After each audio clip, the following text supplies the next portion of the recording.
heart pounding. The trains screeched, the power flickered. He thought maybe, this time, she wouldn't come.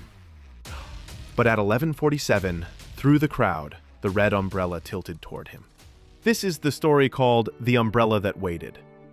Nathan was 32, an urban planner who spent his days poring over blueprints of streets he never walked. His apartment on the Upper West Side overlooked Central Park, but he hardly looked out the window. The only color in his life was the red umbrella he had once drawn on a napkin, the one he wished someone would carry through the rain. He believed it was a symbol, though he could never say of what. Her name was Lila. She was standing on the platform holding that exact umbrella he had once sketched years before, as if she had stepped out of his imagination. The odd part, she wasn't wet. No raincoat, no dripping shoes. Just a soft laugh when she caught him staring. The next nights blurred. They crossed paths on platforms that should have been too crowded for coincidences. They rode the 2 train together, talking about the city as if it were alive. How the Chrysler Building seemed to hum at sunset. How the Hudson smelled like salt and rust in winter. She told him her favorite spot was the Whispering Gallery at Grand Central, where voices travel like secrets through stone. He showed her the hidden Art Deco lobby on 42nd Street that tourists never found. Every meeting felt faded, like the city itself had arranged it, but there was a catch. Lila only appeared at 11:47. He tested it once, coming at 11:30. She wasn't there. He came again at midnight. Empty platform. Only at 11:47 did the red umbrella bloom into his life. He asked once, desperate, "Why then? Why only then?"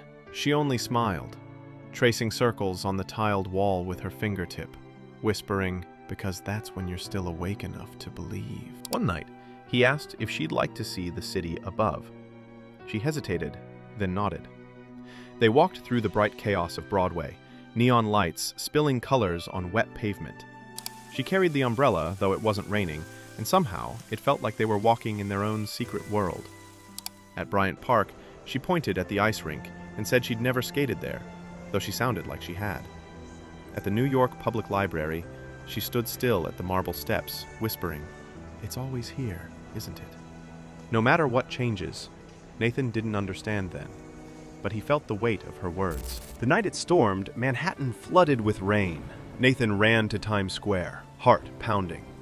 The trains screeched, the power flickered. He thought maybe, this time, she wouldn't come. But at 11:47, through the crowd, the red umbrella tilted toward him. Curious, amazed. She pressed it into his hands, her eyes bright with something both sad and certain. She said, "If you carry this, you'll always find me, even in the rain."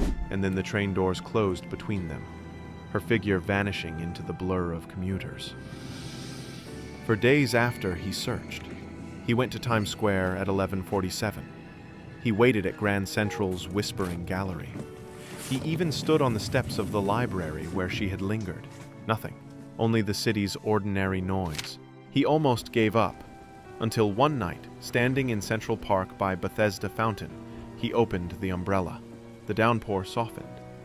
The air stilled, and there she was, Lila, waiting, smiling under the glow of the fountain's angel statue. They walked home together, umbrella overhead, the city around them somehow quieter, kinder. And Nathan knew, some love stories don't begin with grand plans or perfect timing. They begin with a subway clock, a rainstorm, and the courage to believe the impossible. That's the end of this story, but there are so many more to tell. Subscribe to hear the next one, and leave a comment to let me know what you thought.